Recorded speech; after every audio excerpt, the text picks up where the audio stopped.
नमस्कार प्रिय मित्रों, स्वागत है आप सभी का हमारे YouTube चैनल विशाखा धर्म गंगा में।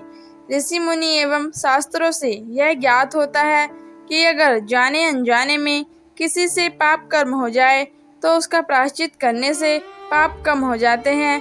प्रायश्चित अर्थात पश्चाताप। इसी संदर्भ में एक विद्वान ने एक कथा का विवेचन करते हुए बताया था कि एक कस्बे में एक महात्मा रहते थे। उसी कस्बे में एक वैश्या रहती थी। महात्मा जी अपना कार्य करते थे और वह वैश्या अपना कार्य करती थी। यानी महात्मा जी लोगों को अच्छी शिक्षा और ज्ञान का उपदेश देते थे और वैश्या अपने धंधे में लिप्त रहती थी। लेकिन वैश्या रोजाना सुबह के समय जब नहा धोकर धंधे पर बैठती थी तो उससे पहले 2 मिनट भगवान की मूर्ति के सामने बैठकर अपने अपराधों की क्षमा मांगती, फिर अपने धंधे में लिप्त हो जाती। उसके धंधे से कस्बे में तरह तरह की अफवाहें फैलने लगी। तब एक दिन महात्मा ने उसे अपने आश्रम पर बुलाया और समझाया कि यह तुम गलत कार्य कर रही हो, इससे तुम्हें बहुत भारी पाप लग रहा है, इसलिए तुम यह गलत धंधा छोड़ दो। वैश्या ने कहा, महात्मा जी अगर मैं अपना धंधा छोड़ दूंगी तो भूखी मर जाऊंगी। तब महात्मा ने समझाया, भगवान पर भरोसा रखो, वह तुम्हें भोजन देगा। वैश्या ने उनकी बात मानकर धंधा छोड़ दिया। कुछ दिन तो उसने अपनी जमा पूंजी से काम चलाया, लेकिन जब वह जमा पूंजी खत्म हो गई तो वह महात्मा के पास जाकर बोली, मेरा सारा धन खत्म हो गया, अब मैं क्या खाऊं? तब महात्मा ने कहा, भगवान पर भरोसा रखो, वह तुम्हें भोजन जरूर देगा। वैश्या चुपचाप लौट आई। एक दिन वह भूखी सो गई, फिर दूसरा दिन बीता, तीसरा दिन बीता।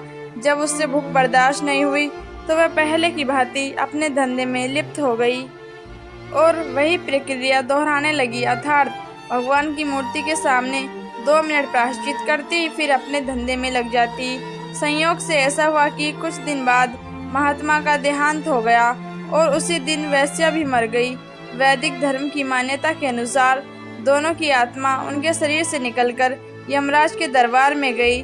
धर्मराज ने वैश्या और महात्मा जी दोनों के पाप और पुण्यों का लेखा जोखा किया। उसके बाद वैश्या को स्वर्ग और महात्मा को नरक में डालने का आदेश दिया। महात्मा जी ने यमराज से कहा, हे अधर्मराज, आपके दरबार में अन्याय हो रहा है। मैंने जीवन भर लोगों को अच्छे मार्ग पर चलने का उपदेश दिया, फिर भी आप मुझे नरक में डाल रहे हैं। जबकि वैश्या ने जीवन भर पाप कर्म किया, उसे स्वर्ग दे रहे हैं। यह आपका कैसा न्याय है?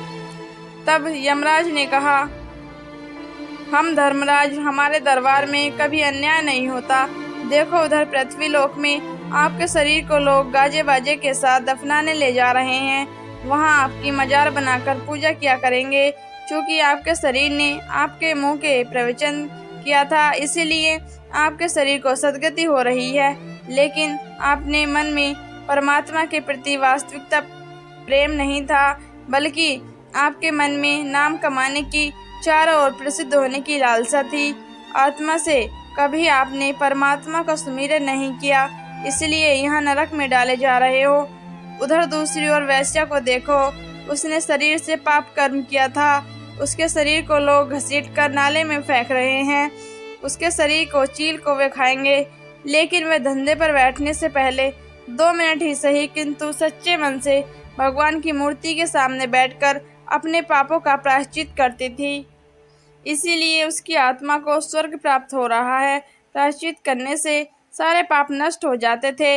यह बात आप भी भली भांति जानते हैं, किंतु आप में तो नाम कमाने का भूत सवार था। अतः जिसने जैसा किया उसे वैसा ही मिला। धन्यवाद।